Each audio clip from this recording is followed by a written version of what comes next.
जब से भारत में नरेंद्र मोदी सरकार आई है तब से भारत चाइना को हर मोर्चे पर टक्कर दे रहा है या फिर देने की पूरी कोशिश कर रहा है। उदाहरण के तौर पर ले लो स्मार्टफोन मार्केट।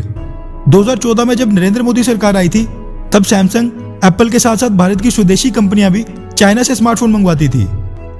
लेकिन भारतीय सरकार की नीतियों की वजह से 2014 के मुकाबले अब चाइना से आने वाले लगभग सभी स्मार्टफोन्स भारत में ही बनना शुरू हो गए हैं। और ये कंपनियां बस भारतीयों के लिए नहीं बल्कि दुनिया के बाकी देशों के लिए भी भारत में ही स्मार्टफोन बना रही हैं और फिर इनको भारत से ही एक्सपोर्ट किया जाता है।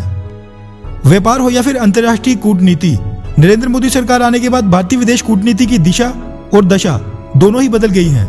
अब भारत के डिप्लोमेट्स अंतर्राष्ट्रीय मंचों पर चाइना को बड़े आक्रामक तरीके से घेरने में लगे हैं, जिसका फायदा भारत को आए दिन देखने को मिलता है। सबसे पहले तो चाइना को यूनाइटेड नेशंस में मसूद अजहर को ग्लोबल आतंकवादी घोषित करने में अपने टेक्निकल होल्ड को हटाकर भारत के आगे झुकना पड़ा। फिर उसके बाद भारतीय सेना ने डोकलाम विवाद पर चाइना को पीछे हटने पर मजबूर किया था।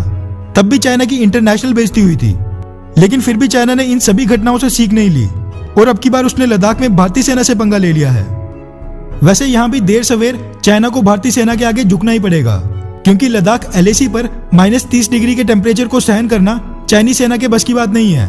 और असली सर्दियों से पहले ही चाइना के 12 से 15 सैनिक मारे जा चुके हैं। इस समय दोनों ही देशों ने अपनी सेनाएं और गोला बारूद सीमा पर पूरी तरह तैनात कर दिया है और हालात बिल्कुल जंग वाले बने हुए हैं।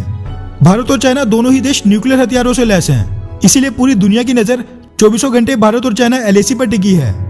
इसी बीच अब अमेरिका से एक रिपोर्ट सामने आ रही है।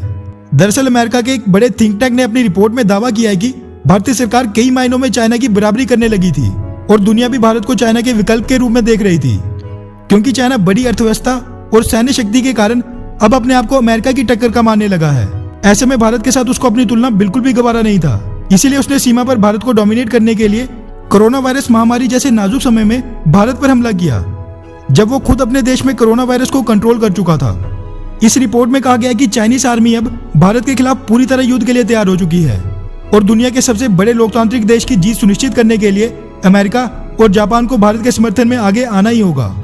इस रिपोर्ट में यह भी कहा गया कि भारत बड़ी मजबूती से पिछले 6 महीने से LAC पर चीनी आर्मी का सामना बड़ी आक्रामक तरीके से कर रहा है और उसने ये दिखा दिया कि उसमें चाइना को टक्कर देने की पूरी क्षमता है।